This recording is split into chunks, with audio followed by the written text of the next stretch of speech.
Hello and welcome to another Hand Drink Solo Wine Info video. And today we're discussing the Sutherland Chardonnay 2020. Now it might only say Sutherland Chardonnay on the label, but the fact is that Sutherland is owned by Thelema.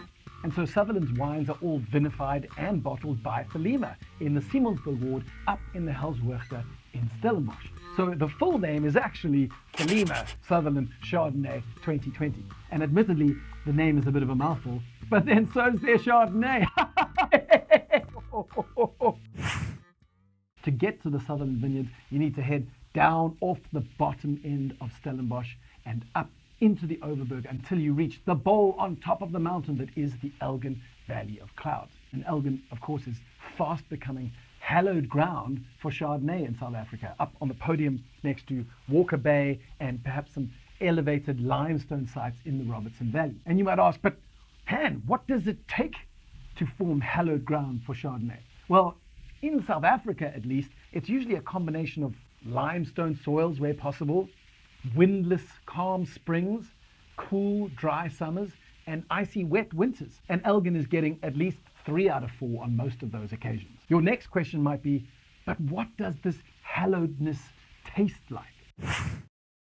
Well, the interesting thing about Chardonnay is that as a cultivar, it's really good at expressing its climate through its flavor profile. So in warmer regions, your Chardonnays taste a little riper and they have notes like pineapple or peach fruit or very ripe mandarin citrus. And these can all be delicious, but they're also a bit obvious. It's a little bit like a Miley Cyrus ditty, which is very pleasant at first, but you can only go through it so many times before you've experienced all there is. And then there are Chardonnays that are more like Jethro Tull having a lunar love child / moon baby with the Mars Volta. And you can drink those Chardonnays for years and still find yourself absolutely puzzled, but in a good way. And this is one of those Chardonnays. Now, when we eventually get into the glass and give it a sniff, well, I don't even need to get anywhere near the glass before I start smelling these aromas bursting out. It really is a nose that's more generous than Oxfam at Christmas. So up front you have the salty, flinty, savory gunpowder note alongside leesy, brioche bready elements and even some smoked walnut. And this serves as a range of complications over the slightly more primary, pleasant apple blossom and lime leaf elements. And if you noticed, when we were talking about Chardonnay earlier in the warmer climates, all the fruit we mentioned, pineapples or peaches or mandarins, they are warm colors, oranges and yellows. And yet the notes I just mentioned now are all green or gray or white.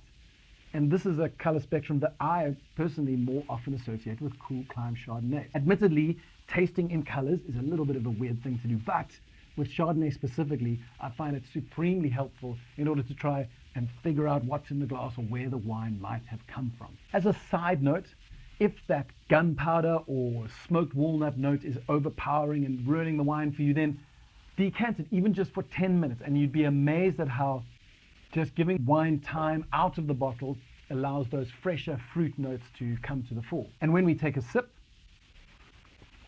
well, that green theme really does continue.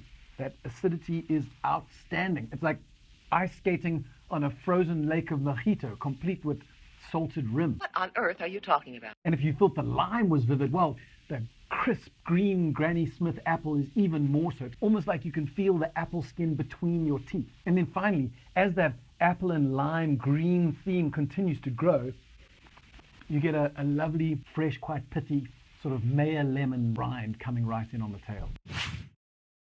And if you're tasting all this and your mind is reeling and you're going, but how did it get to be this way? Well, we've already discussed Elgin's cooler climate and how that cool climate allows grapes to ripen while maintaining much higher natural acid levels. Then we can add to that the fact that for this particular wine, some parcels were harvested at lower ripening levels, even for Elgin standards. And that is just going to boost that razor-sharp malic acid in the wine. Then there are those smoky walnut notes, and this comes from the fact that the wine was matured in French oak for 10 months.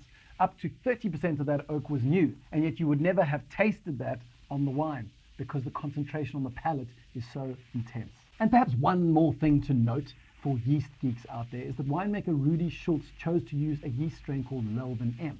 Now, he chose this yeast strain for a whole number of technical reasons, relating to the temperature of the ferment and also the use of nitrogen by yeast during the ferment. But a little side note for people who just love drinking delicious wine is that this particular little strain has been known to boost ester production in fermentation. And esters are the group that, amongst other things, are responsible for aroma notes like florals and green apple. Okay, that's all we have time for today, but if you enjoyed today's video, then consider supporting us on Patreon or subscribe to the Hand Drink Solo Wine Info channel, where we publish at least 6 videos monthly on wine history, wine science, unusual cultivar, and some of the rising winemaking stars that are coming out of the South African wine.